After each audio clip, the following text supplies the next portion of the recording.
చూసేటప్పటికి ఈ ఆవు మీద సింహం ఒకటి నుంచుని చంపడానికి సిద్ధంగా. చూసారా, నుంచునుంటే బాణం తీయటానికని ఇలా చేయి పెట్టేటప్పటికి ఆ చెయ్యి ఎట్లా ఉండిపోయింది. ఇల్లు తీద్దామని ఇలా చేయి పెట్టారు, చెయ్యి ఇల్లు నిలబడిపోయింది. నిలబడిపోతే ఆ సింహం నవ్వి అప్పుడు అన్నట్ట, నీకు ఇది అవమానంగా భావించడం. ఎవడన్నా ప్రపంచంలో సాటి వాళ్ల దగ్గర గనక నీకు చేతకానితనం వస్తే అవమానమే గాని, నేను పరమేశ్వరుడు ప్రమథగణాల్లో మొదటి వాడిని, నా దగ్గర వస్తే నీకు ఇది చౌద్య గుణమే గాని అవమానం కాదు, బాధపడకన్నాడు. ఓడుదు అంటే నా దగ్గర నువ్వు చెయ్యి ఇరుక్కుపోయింది అంటే నీకు గొప్పతనమే కానీ అవమానం ఏం లేదు, నేను ఎవరినో నీకు ఇంకా తెలియదు అన్నట్టు వాడు అని ఏదో చెప్పుకుంటూ వచ్చాడు. ఇక్కడ అముం పుర పశ్యతి దేవదారు, ఇదిగో దేవదారు చెట్టు ఉంది చూడు. మొట్టమొదటి చిన్నప్పుడు ఈ దేవదారు చిన్న మొక్కగా ఉన్నప్పుడు పార్వతీదేవి నీళ్లు పోసి పెంచుతూ ఉన్నది. పెంచుతూ ఉంటే ఒక రోజున కొంచెం పెరిగి ఇంత మానైందిట. అయ్యేటప్పటికి ఏదో ఏమరపాటుగా ఉండేటప్పటికి ఒక మదపుటేనుగు బాగా ఎండగా ఉండేటికి కడికి మదం కారుతూ నీళ్లు కారుతూ ఉండట. దురద పుట్టేటప్పటికి ఆ చెట్టు చేసి రుద్దుకునేటప్పటికి ఆ చెట్టు పైన ఉన్నటువంటి చర్మం ఉంది చూడండి కొంచెం లేచిందిట. అది చూసి పార్వతీదేవి కళ్ళ బొటపట నీళ్లు వేస్తుంది. ఎలాగా కుమారస్వామి తారకాసురుడు వేసినటువంటి బాణానికి ఒక్క క్షణం మూర్ఛపోతాడు. ఆ మూర్ఛపోయినప్పుడు ఏ కళ్ళ నీళ్లు వచ్చినాయో ఈ చెట్టును చూసినప్పుడు ఆవిడకి ఆ కళ్ళ నీళ్లు వచ్చినాయి అని చెప్పాడు. అప్పుడు ఆవిడ బాధ చూసి పరమేశ్వరుడు నన్ను మనస్సుతో సృష్టించి తన ప్రమథ గణాల్లో ఒకరిని ఇక్కడ అచ్చేబెట్టాడు, ఈ చెట్టు కాపలా ఉండమన్నాడు. అందుకని ఇక్కడ ఉంటున్నాను, ఈ చెట్టు కాపలా నేను. అవైహిమాం కింకరమష్టమూర్తే కుంభోదరం నామణి కుంభతుల్యం. అష్టమూర్తి యొక్క కింకరుణ్ణి, పరమేశ్వరుని యొక్క సేవకుల్ని కుంభోదరుడు నికుంభుడు అని ఇద్దరం ఉన్నాం. మేము ఇద్దరం, మా సంగతి మీకు తెలియదేమో అన్నాడు. ఏమిటంటే పాదార్పణ అనుగ్రహ పూత పృష్టం. నందీశ్వరుణ్ణి శివుడు ఎక్కటానికి వెడుతూ ఉంటే ఇట్నుంచి ఎక్కుతాడో అట్నుంచి ఎక్కుతాడో ఎవరికి తెలియదు. అందుకని వీడు వాడును అటోడు ఇటోడు ఇట్లా వంగి నుంచుంటారట. నుంచుంటే వీళ్లలో ఎవడో ఒకడి మీద కాలేసి దాని మీద ఎక్కుతారట.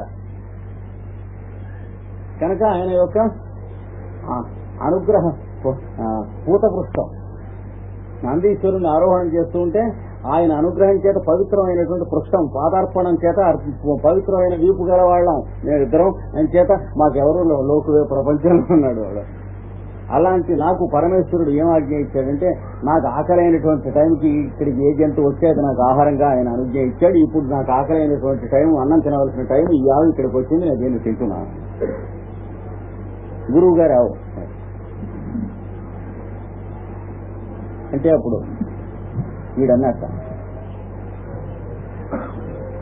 నీకు ఇప్పుడు ఆహారం కావాల్సిందే కదా, ఆ టైంకి అక్కడ వచ్చినటువంటి జీవిని తింటానే కదా, నేను వచ్చాను కదా, దాన్ని వదిలిపెట్టి నన్ను తీసుకురాదా అన్నాడు దిలీప్ మహారాజు. అంటే వాడు అన్నట్ట,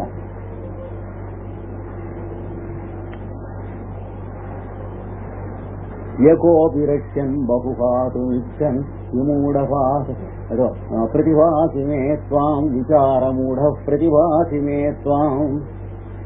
ఒక్క ఆవును రక్షించడం కోసమని ఇన్ని కోట్ల మంది ప్రజల్ని దిక్కులేని వాళ్ళని చేద్దామని అనుకుంటున్నాం. మీరు చంపితే ఏమవుతారు వాళ్ళంతా? కనుక నీకు వివేకం లేదు, విచారమూఢుడు నువ్వు అని చెప్పి నేను అంటున్నాను. అంత చక్రవర్తి అయి ఉండి నువ్వు నీ శరీరం పోతే పోయింది అని ప్రతి చక్రవర్తి ఉండకూడదు అనుకుంటాడు. అదే పెద్ద పాయింట్ ఏం లేదు. కానీ నువ్వు ఎంత సమర్థుడివి, ఎంత దక్షుడివి అంటే ప్రజలందరూ కూడా నువ్వు గుండెల మీద చేసుకుని హాయిగా పడుకుని నిద్రవుతున్నారు 4 వేళ్లతో అన్నం తింటూ. అలాంటప్పుడు నీ శరీరాన్ని ప్రయత్నం చేత వాళ్ళ కోసం రక్షించుకుంటాను, నీ ధర్మం.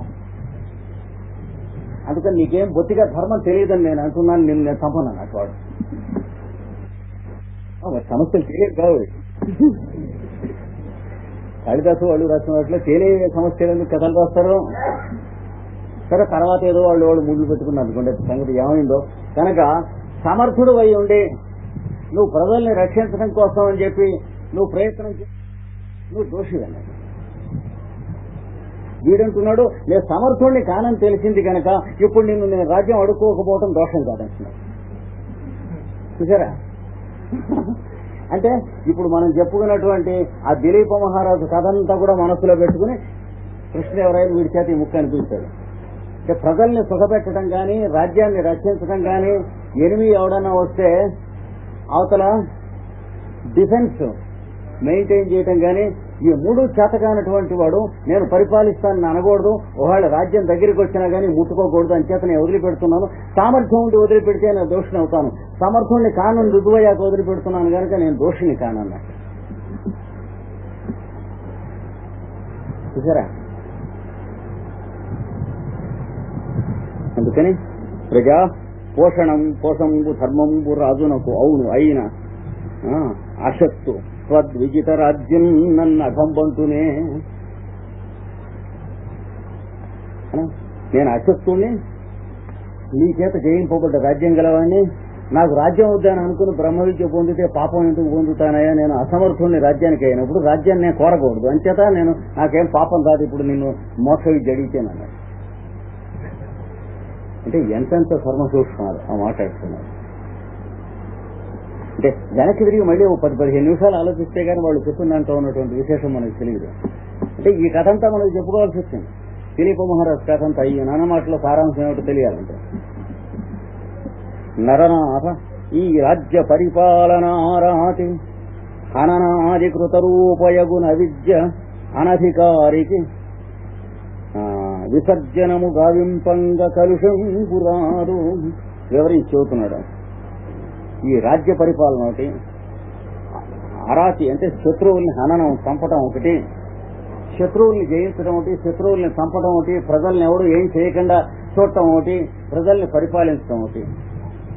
ఇదంతా కూడాను దేంతో కూడి ఉంటుంది? అనాది అవిద్యతో చేయాలి. పతంజలి మనకు అవిద్య అని చెప్పాడు కదా. అవిద్య అంటే ఏంటి? అజ్ఞానం. అజ్ఞానం పెట్టి చేస్తే తప్ప ఎదటి వాడిని చంపడానికి ఎట చెంపుతామంటే యుద్ధంలో అక్కడ దాకా వెళ్ళాక మరి చంపేవాడెవడు చచ్చేవాడెవడు అంటే కృష్ణుడైన 2వ అధ్యాయంలో మొదట ముక్కు చెప్పాడు కానీ చివరికి చెప్పలేదు. అర్జునుడు సన్నాసి వేషంలో ఉంటే అక్కడ చెప్పిన ముక్కలవి చంపేవాడెవడు చచ్చేవాడెవడు. తర్వాత 2 అడుగులు ముందు దాకేమన్నాడు? చంపడానికి చంపకపోవటానికి నీ ఇష్టం ఏంటి అన్నాడు. ఎందుకంటే నువ్వు అనుకున్నట్టు నువ్వు పనులు చేయవు, నీ స్వభావాన్ని బట్టి చేస్తావు. నీ స్వభావం నీ ప్రకృతి నిన్ను కుక్కలా కట్టేసి చేయిస్తుంది. నేను ఇది అధర్మ యుద్ధం నేను చేయనను నువ్వు అంటే చేతకాదని ఏడవరాదా అని అరుస్తాడు అవతల పక్షంలోంచి వాడు. అప్పుడు అర్జునుడు ఏమంటాడు? ఏమన్నావు అని బాణం తీస్తాడు. అంతే కదా, యుద్ధం ప్రారంభం అవుతుంది. అలాగా నీ స్వభావం చేతిలో కుక్కలా కట్టేయబడి నువ్వు యుద్ధం చేసే బదులు మర్యాదగా చేయమంటున్నాను అన్నాడు. అది కృష్ణుడు చెప్పింది. ఏది 2 అడుగులు లేక ముందే ఉన్నాడు చంపేవాడేవాడు చచ్చేవాడేవాడు అన్నాడు. అంటే వాడు ఇటు చేతే కానీ వినడు. అంతకంటే ముందేమన్నాడు? పుట్టినవాడు సావకమానుడు చచ్చినవాడు పుట్టకమానుడు అని ఒక పాట పాడాడు. జాతస్య ధ్రువ మృత్యు ధ్రువ జన్మ మృతస్య. అంటే మనం చెబుతుంటే వాడు చెబుతున్నాడు కావచ్చు తత్వం అని అనుకున్నాడు. వాడు విన్నాడు చెట్టుకించే తత్వం. నందామయ్య గురుడా చెబుతున్నాడు అనుకున్నాడు వాడు కూడా. వెంట మొదలెట్టాక వీడేం చేశాడు? మెల్లిగా పేని వెనక్కి లాగాడు. లాగి యుద్ధం చేయనంటావు, చేయటం చేయకపోవడం నీ ఇష్టం అనేటి గుడ్లగూబి అన్నాడు. నీ స్వభావం అనేది ఒకటి, దాని చేతిలో నువ్వు కుక్కలాంటి వాడు. అలా కుక్కలాగా చేసే బదులు నువ్వు మనిషిలాగా చేయమంటున్నావు అన్నాడు. నీ స్వభావం చేత కట్టేయబడి చేయటం కాకుండా నువ్వు చేస్తే నీ స్వభావం నీ వెంట ఉండేట్టుగా యోగ విద్యతో చేయమని అంటున్నా. అది తర్వాత అది కృష్ణుడు చెప్పింది. ఎలాగో యుద్ధం చేస్తాడు. ఇది కృష్ణుడు చేయమనకపోయినా కూడా అవతల వాళ్ళు అవమానిస్తే చేయడం. ఎందంతస్తవ సామర్థ్యం తతో దుఃఖతరం నీ సామర్థ్యాన్ని నిందిస్తారు. వాడికి ఇంతమందిని చూసేడికి గుండె బెంబేలు పుట్టి వేదాంతం చెప్పాడు అనరు అర్జునుడి గురించి అనేటప్పటికి వీడు ఆపాదమస్తగా దహించుకుని పోయి పటపటపడి బాణాలు అటు ఇటు పుస్తకం వేసేస్తాడు బయలుదేరి. కనుక నీ స్వభావం అనే నీ ప్రకృతి లేక నీ స్వభావం అనే దాని చేతిలో కుక్కవి నీవు. అలా అవద్దు. నువ్వు పెడుతూ ఉంటే స్వభావం నీ వెంట కుక్కలాగా రావాలి. అది యోగి అంటే అన్నాడు. అంతే కదా, చిత్తవృత్తి నిరోధానికి మిగతా వాటికి తేడా. కనుక ఇక్కడ ఈయన అన్నాడు అవిద్య, అనాది అవిద్య ఉన్నది. రాజ్యం పరిపాలించాలంటే ఏం చేయాలి? మరి అబద్ధం ఆడాలి. వస్తాం నేను అబద్ధం ఆడలేను, అయితే వెళ్ళిపోవతలివి. ప్రజల్ని ఎందుకు అనవసరంగా కోల్దొస్తాం? 50 ఏళ్లు పరిపాలించి దేశాన్ని అన్ని దేశాలకి అమ్మేసుకున్నాం. కుక్కల పాలు నక్కల పాలు ఎందుకు చేస్తావు ప్రజలను అన్నాడు. నేను గట్టిగా ఎదుటివాడితో సమాధానం చెప్పలేను.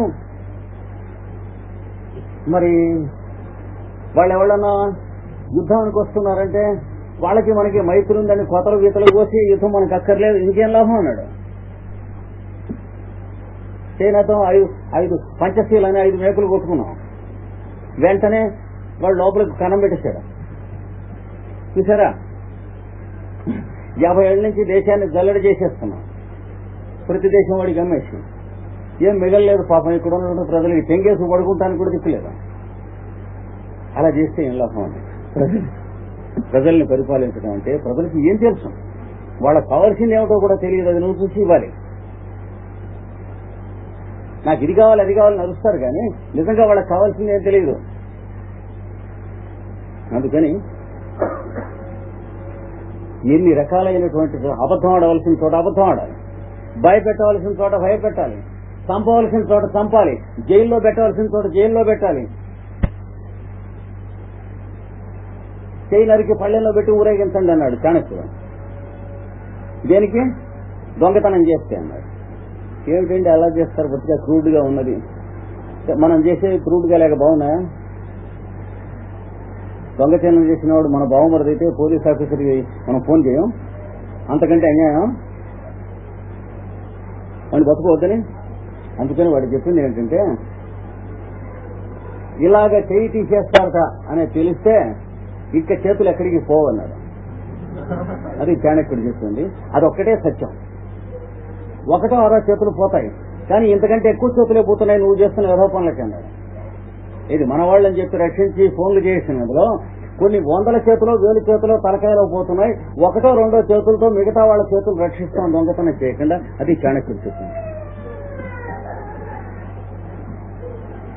అంటే నచ్చటం కష్టం. బోధ చూసినట్టుంది. చూసారా,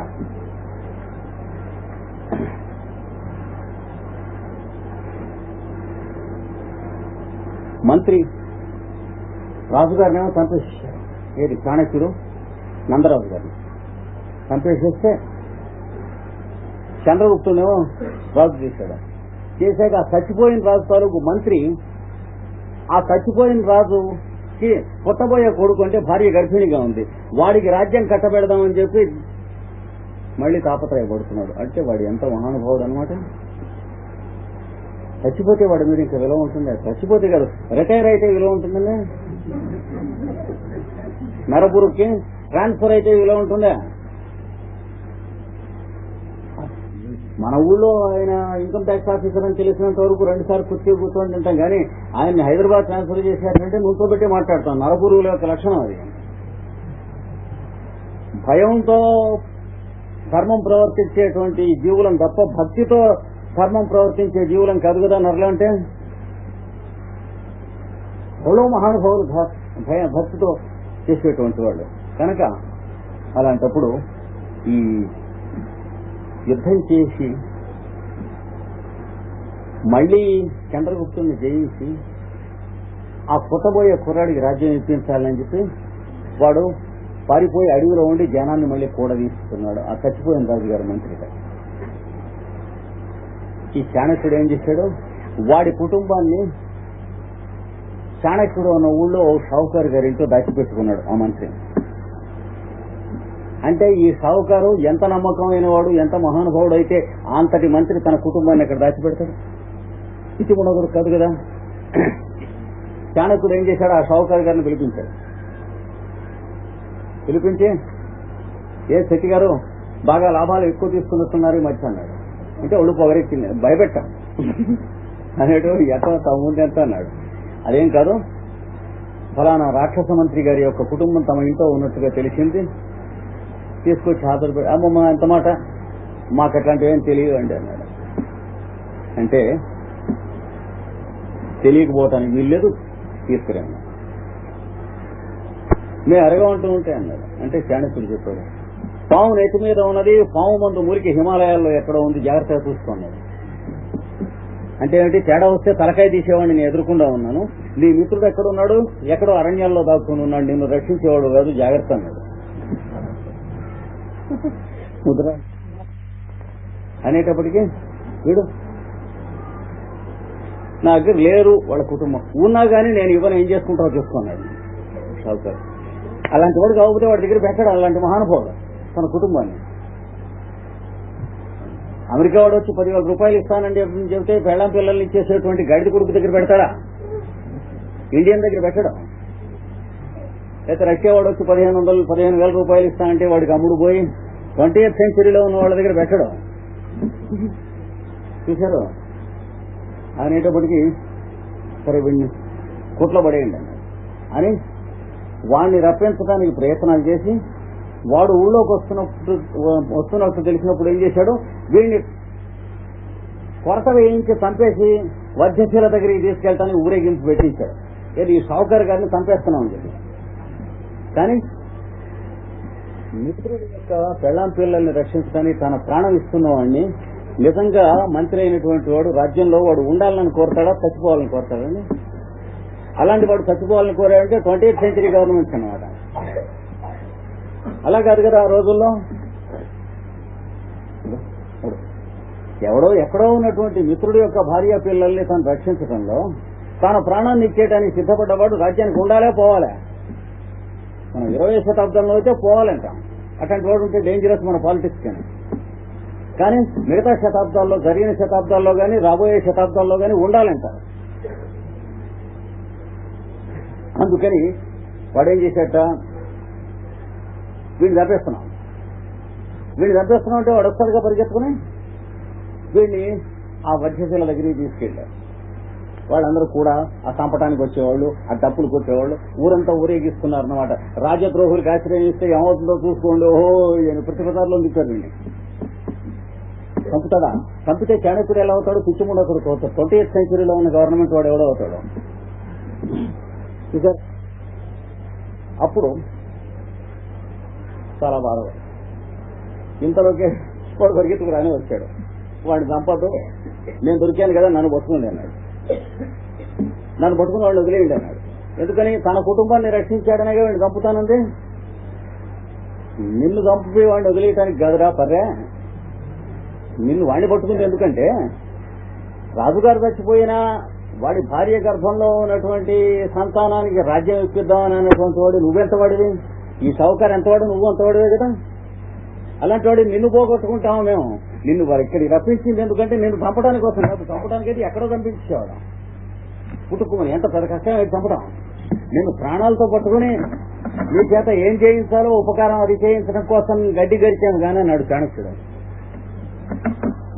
నన్ను ఏం చేయమంటారన్నాడు. అంటే ఈ కత్తి పుచ్చుకున్నాడు. ఈ చంద్రగుప్త మహారాజుకి ఆజన్మాంతం గురువుగా, మంత్రిగా, ప్రాణరక్షకుడుగా ఉంటానని ప్రమాణం చేస్తే నేను ఆ షావుకారిని చంపనన్నాడు.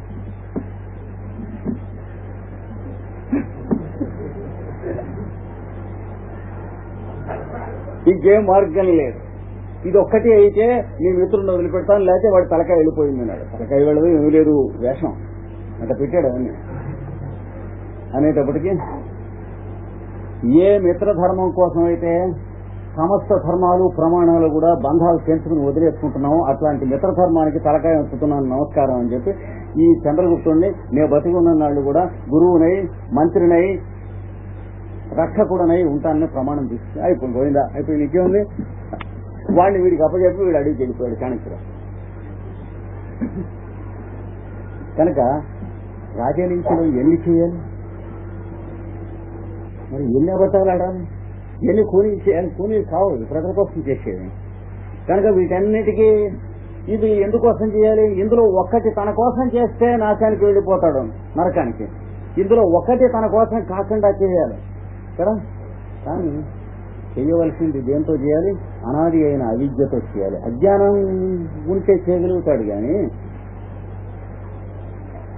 పరిపూర్ణ జ్ఞాని, శుద్ధ బుద్ధుడు, శుద్ధ స్ఫటిక సంకాశం అనుకోండి, వాడు మరి వాడు శత్రువుని చంపాలంటే శత్రువుడు మిత్రుడు చంపడం వాడు తచ్చేవాడు ఎవరంటే వాడు వీడికి తలకాయ తీసేసి వెళ్ళిపోతాడు.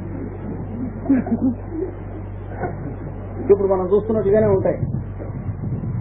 ఏదో పాపం రాజుగారికి చాలా మంచి మంత్రులు ఉండేవారు, గట్టివాళ్ళు.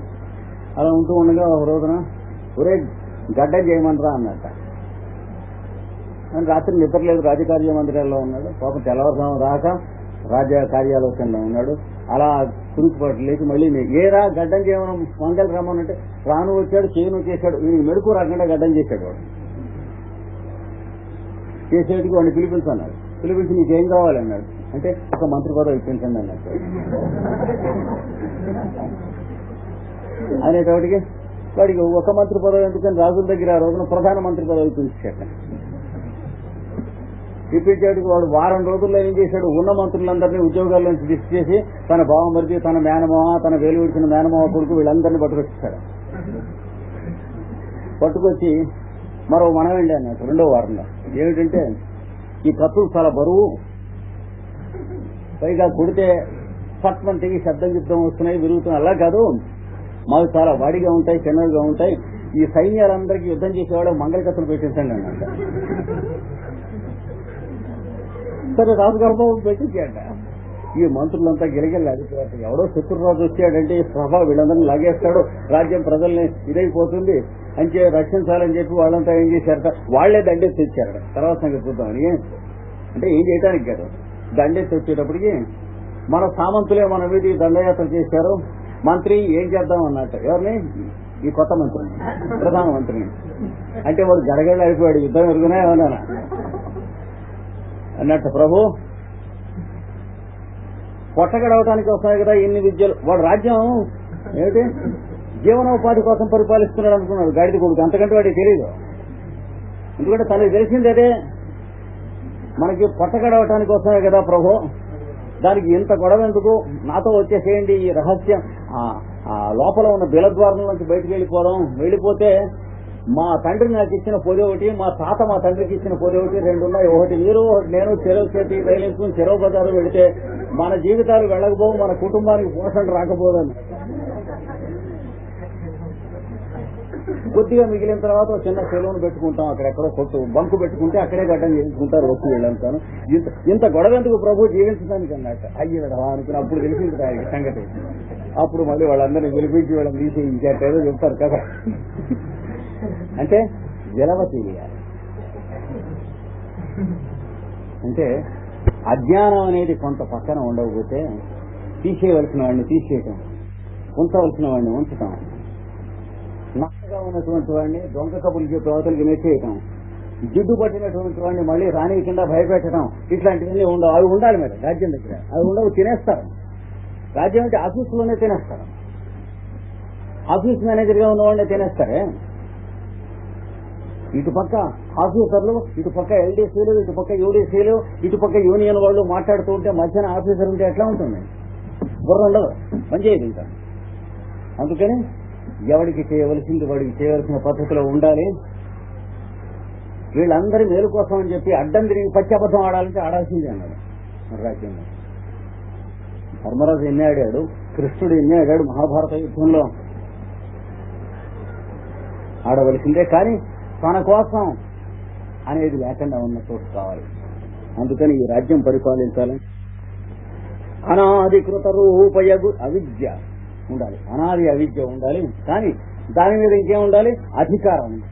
అంటే తనకి ఆ అవిద్య ఉండకుండా ఆ అజ్ఞానం అనేటువంటి దాని చేత పనులు చేయిస్తూ తనకు అజ్ఞానం ఉండకుండా ఉండాలి. అంటే ప్రజలలో ఉన్నటువంటి అజ్ఞానాన్ని ఉపయోగించి వీడి అజ్ఞానాన్ని వాడి మీదకి, వాడి అజ్ఞానాన్ని వీడి మీదకి పంపించి అందరూ క్షేమంగా ఉండేట్టుగా చూడగలిగినటువంటి సామర్థ్యం. అందరికీ జ్ఞానోదయం చేస్తూ వీళ్ళు పరిపాలించలేవు. ఎవడి అభిప్రాయాలు వాడికి ఉంటాయి. జ్ఞానోదయం ఏం చేస్తావు, ఎప్పటికీ చేస్తావు, నీకున్నది జ్ఞానం అని నమ్మకం ఏంటి పైగా చేసిన. మనం లోకానికి అందరికీ జ్ఞానోదయం చేద్దామని అనుకుంటాం టూ మచ్. ఎందుకంటే మనకున్నది జ్ఞానం అనేది ప్రూఫ్ ఏమిటి? వాళ్ళందరికీ ఏది పనికి వచ్చిందో అది జ్ఞానం, అది ఏడన్నారు. రాజ్య పరిపాలనలో కేవలం కావాల్సినటువంటిది ఆ పాయింట్. అది అర్థమవుతాం, అది నష్టకం కావాలి. అది అర్థమయ్యేటప్పటికి చాలా కాలం పడుతుంది. అంటే 10,000 మందిలో ఒకరికి అర్థం అవుతుంది. అర్థమైన వాళ్లలో నచ్చటం అనేటువంటిది 10,000 మందిలో ఒకరికి, నచ్చినటువంటి వాళ్లలో కచ్చో కర్ర తుపాకీ వస్తుకుని దాన్ని ఆచరించడం అనేటువంటిది 10,000 మందిలో ఒకరికి. ఇంకేత ప్రజాస్వామ్యం అని గింజుకుంటే లాభం లేదు. అందరూ కపట అయిపోతుంది సామ్యం అంటే అందరూ సతనైపోతారు ప్రజలు. అందుకని ఈయన ఏం చెబుతున్నాడంటే, అనాది అవిద్య ఉండి ఉన్నటువంటి వాడికి అది అనధికారికి నిరర్థకముగా వింపంగా కలుషం పురాదు. ఈ అవిద్యని ఎలా నిర్వహణం చేయాలో అది చేతగానటువంటి వాడు, దాన్ని నడిపించే సామర్థ్యం లేనివాడు నాబోతువాడు నాకు రాజ్యం వద్దనుకుంటే దోషం కాదండి. అంటే నేనేదో పరమార్థం కావాలి, మోక్షం కావాలని లోపల నమ్మి మీ పోటీ వాళ్ళ పాదాలు పట్టుకుంటూ ఉన్నటువంటి వాడిని, నాకు కావాల్సింది అదే అయినప్పుడు ఎన్ని చేసినా వాళ్ళు నిజంగా యూనియన్లు ఉన్నాయన్నాడు. అంటే యూనియన్ లేదన్నది స్పష్టంగా అర్థం. లేకపోతే అన్ని యూనియన్లు ఎందుకుంటే ఏదో ఒకటే ఉంటుంది. ఆ పేరుకి అంటే ఆ పేరుకి అర్థం కూడా మర్చిపోయేంతగా కామన్ సెన్స్ ను పోగొట్టుకుంటాం. మా ఆఫీసులో 18 యూనియన్లు ఉన్నాయన్నాడు. 18 ఉన్నాయి, యూనియన్ లేదు నాయన అని చెప్పాను. 18 ఉన్నమాట వాస్తవం. యూనియన్ ఏది? యూనియన్ ఉంటే 18 ఉండవు. అలాగే కర్మయోగం, జ్ఞానయోగం అని 2 ఉంటే యోగం ఉండవు. యోగం అంటే ఒకటే. అందుకని మళ్ళీ అరవింద్ ఎదురుగా జ్ఞాపకం చేయడం కోసం ఇంటెగ్రల్ యోగా అనే పేరు పెట్టారు. మొట్టమొదటిగా మళ్ళీ మనకి 19వ శతాబ్ది చివరిలో 20వ శతాబ్ది మధ్యలో వచ్చేది వ్యాఖ్య చేశాడు. ఇప్పుడు యూరోప్ లోను అమెరికాలో కలిసి అరవింద్కి సంబంధించిన ఇంటెగ్రల్ యోగా సొసైటీ అని చెప్పి ఒక సొసైటీ పెట్టారు. వాళ్ళు స్థాపించినటువంటి యోగాశ్రమములు మీరు నమ్మరు, అమెరికాలోను యూరోప్ లో ఉన్న కంట్రీస్ లోను కలిసి ఇప్పటికీ 3 లక్షల పైచీల రాష్ట్రం.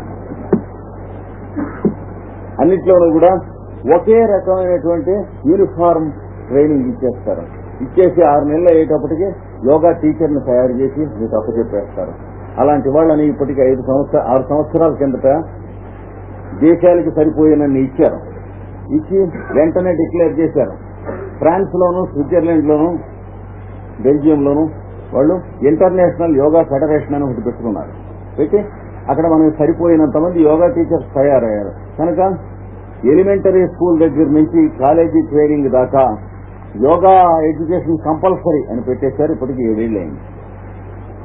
అంటే ఏది చేయటానికైతే భారతదేశంలో మనకి గుండె దమ్ము లేదో అది వాళ్ళు తీస్తారు. కనుక యోగం ఇప్పుడు ఏ దేశానికి అయ్యింది? ఎవరు ఆచరిస్తున్నారో ఆ దేశం అవుతుంది. కనుక భారతదేశం ఎవరు?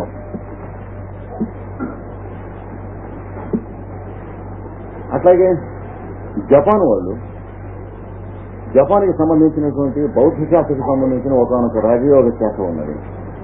అది వాళ్ళు అత్యద్భుతంగా డెవలప్ చేశారు. మన వాళ్ళకి అలాగే లెజిస్లో వాళ్ళు. కనుక ఇంటెగ్రల్ యోగా సొసైటీకి ఇప్పటికీ కొన్ని కోట్ల డాలర్ల ఫైనాన్స్ ఉన్నది.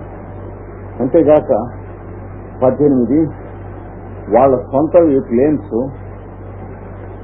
వాళ్ళకి కమ్యూనికేషన్స్ కోసం ఉన్నాయి. అంటే అవన్నీ గొప్ప కోసం కాదు. అంటే ఎంతగా ఇంటెగ్రల్ యోగా అనేటువంటి పేరు అరవింద్ ఏ క్షణాన్ని పెట్టాడో మళ్ళీ అంత వ్యాపించింది. అది ఇంటెగ్రల్ యోగా అంటే. అంటే వీటన్నింటినీ కూడా ఏం చేస్తే అంటే మనం చెప్తూ ఉన్నటువంటి అష్టాంగ యోగము 8 రంగములు ఈ పతంజలి చెప్పింది. తర్వాత భక్తి యోగము, తర్వాత త్యాగము లేక దానము, ఇవన్నీ కలిస్తే యోగము అనేటువంటి శబ్దం ఉంటుంది. భగవద్గీతలో మనకి యోగం అనే మాటకి ఇవన్నీ కలిపి ఉన్నటువంటిది యోగం తప్ప. అందుకనే పతంజలి ప్రతి సూత్రానికి కూడా భగవద్గీతలో ఒక వాక్యం దొరుకుతుంది మీకు. అంటే ఏ వాక్యంలోంచి అయితే పతంజలి యోగ సూత్రాలు రాశాడో ఆ వాక్యాలు మీకు భగవద్గీతలో దొరుకుతాయి. స్థిర సుఖం ఆసనం అని ఇందులో ఉంటే స్థిరం ఆసనం ఆత్మన అని అందులో ఉంటుంది. ఏంటి ఇక్కడ ఈశ్వర ప్రణిధానాద్వా అని ఇక్కడంటే వాడు ఈశ్వర ప్రణిధానంచ అని. ఈశ్వర ప్రణిధానం అంటే ఏమిటి? ఈశ్వర సర్వభూతానాం హృద్దేశే అర్జున తిష్టతి. అంటే ఇందులో పతంజలి యోగ సూత్రంలో చెప్పనటువంటివి వదిలిపెట్టినటువంటివి కూడా మీకు దానికి కావాల్సిన సప్లిమెంటేషన్ అంతా భగవద్గీతలో దొరుకుతుంది. శాస్త్రంలో ఎప్పుడు ఏం చెప్పారంటే ఒక గ్రంథంలో అనుక్తం అన్యతో గ్రాహ్యం, ఒక శాస్త్ర గ్రంథంలో మీకు చెప్పని విషయం అదే శాస్త్రానికి సంబంధించిన ఇంకో గ్రంథంలో వచ్చి తీసుకుని సప్లిమెంట్ చేసుకోమన్నారు. చూసారా, భగవద్గీతలో మీకు అలా దొరుకుతాయి ఇవన్నీ. కనుక ఇవన్నీ కలిపిన దాన్ని యోగం అని చెప్పాడు భగవద్గీతలో. అయితే ఒక్కొక్క అధ్యాయానికి ఒక్కొక్క యోగం అని పేరు పెట్టారు కదా అని మీరు అడగచ్చు. అవి యోగాభ్యాసాలకు సంబంధించిన యోగాలు కాదు. అర్జున విషాద యోగాన్ని కూడా యోగం అని అన్నాడు. అంటే అర్జునుడు ఏడవటం. అయితే ఆశ్చర్యం ఏమిటంటే ఆ 18 పేర్లోనూ గ్రంథకర్త పెట్టినవి కావు, కాపీయిస్టులు పెట్టినవి. ఇది అధ్యాయాల పేర్లు ఉన్నాయి, కొన్నిటికి అసలు అర్థం కూడా పర్థం కూడా ఉండదు. భారతంలో ఉన్నటువంటి మిగతా అధ్యాయాలకి వేట్లకి కూడా పేర్లు లేవు. ఈ 18కి ఎవడో భక్తి ఎక్కువై పేర్లు పెట్టుకున్నాడు. భారతంలో ఉన్న అధ్యాయాలే ఇవి కూడా, కానీ అంతకంటే వేరే పుస్తకం కాదు భగవద్గీత. భగవద్గీత వేరే పుస్తకం అని అనుకునే వాళ్ళు మర్చిపోయి చాలా మంది ఉన్నారు. భగవద్గీత వేరే పుస్తకం కాదు. మహాభారతంలో 18 పర్వాలు ఉన్నాయి. అందులో భీష్మ పర్వం దగ్గర నుంచి యుద్ధం మొదలెడుతుంది. ఆ భీష్మ పర్వంలో యుద్ధ ప్రారంభంలో ఉభయ సేనలు చేరినప్పుడు అక్కడ కృష్ణార్జునుల మధ్య జరిగినటువంటి సంవాదం అయినటువంటి ఒక 18 అధ్యాయాలు భగవద్గీత అన్నారు. కానీ భగవద్గీత అని గ్రంథం ఏమీ లేదు. 19వ అధ్యాయం కూడా ఉంది. దాని తర్వాత